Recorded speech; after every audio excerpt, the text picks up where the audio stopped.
जब मैं घर से गुस्से से बड़बड़ाते हुए निकल आया था और बस स्टैंड की तरफ आगे बढ़ने लगा। मैं मन ही मन बड़बड़ा रहा था, पता नहीं कितने पैसे छुपा के रखे हैं, लेकिन मेरे लिए एक बाइक नहीं ले सकते। जब मैं यहाँ से चला जाऊँगा और तब तक वापस नहीं आऊँगा जब तक मैं खुद के पैसे से बाइक नहीं खरीद लेता। इतना सोच ही रहा था, तभी मेरे पैर में मुझे कुछ चुभने का एहसास हुआ। नीचे देखा तो समझ आया कि जल्दबाजी में पापा के जूते पहन आया हूँ। उन जूतों में कील उभरी हुई थी जो मेरे पैर में बार बार घाव किए जा रही थी। लेकिन उस समय गुस्सा अधिक था तो मैं बड़बड़ाते हुए आगे बढ़ गया। एकाएक मुझे याद आया कि मैं पापा का पर्स भी साथ ले आया हूँ।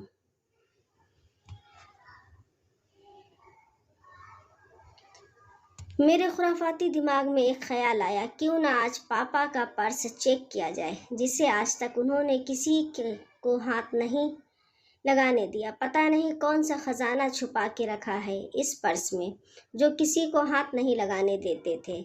जब मैंने पापा का वह पुराना पर्स खोल कर देखा तो उसमें पैसे तो नहीं मिले, लेकिन पैसों की जगह पर एक डायरी रखी हुई थी। तब मैंने सोचा, ओह, तो ये खजाना छुपा रखा है।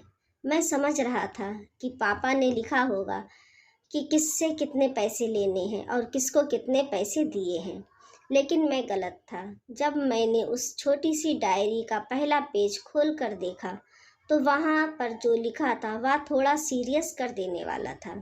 डायरी में जो लिखा था उसे पढ़ने के बाद मेरे चेहरे पर जो एक्सप्रेशन थे वह गायब हो चुके थे, क्योंकि डायरी में पैसा कुछ नहीं था जैसा मैं सोच रहा था।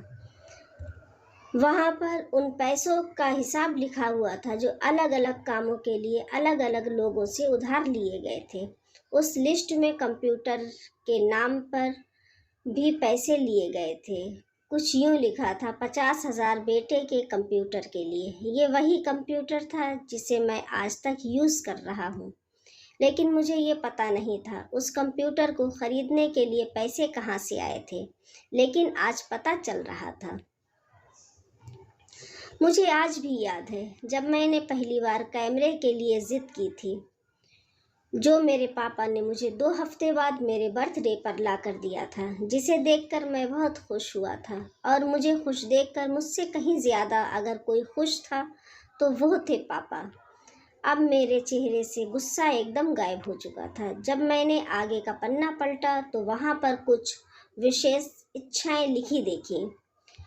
पहली जो विश थी उसमें जो लिखा था, अच्छे जूते पहनना। ये मेरी बात कुछ समझ नहीं आई। तभी मेरा पाँव अचानक सड़क पर उभरे हुए पानी पर जा पड़ा और तभी मेरे पाँव में कुछ गीलेपन होने का एहसास हुआ। जब मैंने जूता उतार कर देखा तो उसका तला टूटा हुआ था। ये देखकर मुझे डायरी में लिखी हुई बात याद आ गई कि जूते अच्छे पहनना। तभी मुझे माँ बाप की कई बातें भी याद आ रही थी कि कैसे माँ जब कहा करती थी पापा से, अब तो जूते पुराने हो गए हैं, नए ले लीजिए, तो पापा अक्सर ये कहकर टाल दिया करते थे, जूते अभी और चलेंगे, अभी कुछ दिन पहले तो लिए थे। मुझे आज समझ आ रहा था कि कितने दिन और चलेंगे। साथ ही यह भी समझ आ रहा था कि पापा पर्स को क्यों छुपा कर रखते थे। तभी उस डायरी को पढ़ते हुए बस स्टैंड पर पड़ी बेंच पर आकर बैठ गया। अब उस डायरी का आखिरी पन्ना बचा हुआ था। उस पन्ने को जब मैंने पलट कर देखा तो वहाँ कल की डेट लिखी हुई थी। तारीख के नीचे लिखा हुआ था 50,000 रुपये बाइक के लिए। बस इतना पढ़ा और दिमाग सन रह गया। अब मेरे मन में कोई शिकवा गिला नहीं बचा था, बस मेरी आंखों से आंसू चले जा रहे थे। मुझे आज तक पता नहीं था कि तब मैं क्यों रोए जा रहा था। अब मैं जल्दी से घर की तरफ भागा, लेकिन जूतों की वह कील पाँव में अब तक घाव बनाने में कामयाब हो चुकी थी।